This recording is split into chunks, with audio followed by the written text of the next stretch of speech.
जिवंत देव, जो पवित्र प्रभू येशू ख्रिस्त याच्या नावाला धन्यवाद देऊ। पौलाचे करिंथकरास दुसरे पत्र 7वा अध्याय आणि याच्या 8व्या वचनापासून मी आपल्यासाठी वाचतो। मी आपल्या पत्राने तुम्हाला दुःख दिले याबद्दल मला वाईट वाटत नाही।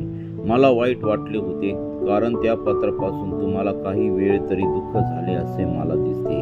तरी आता मी आनंद करीतो, तुम्हाला दुःख झाले यामुळे नव्हे, तर पश्चाताप होण्याजोगे दुःख झाले यामुळे, कारण देवानुसार तुमचे हे दुःख दैवी होते। आमच्या हातून तुमची कसली हानी होऊ नये म्हणून असे झाले, कारण ईश्वर प्रेरित दुःख तारणदायी पश्चातापास कारणीभूत होते। त्याबद्दल वाईट वाटत नाही, पण अधिक दुःख मरणा कारणीभूत होते। कारण पहा, तुमचे हे दुःख दैवी होते।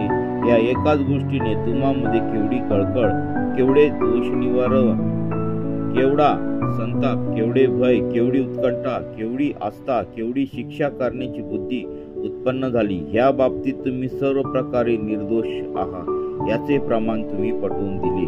वाचलेले वचन देव आशीर्वादित करो।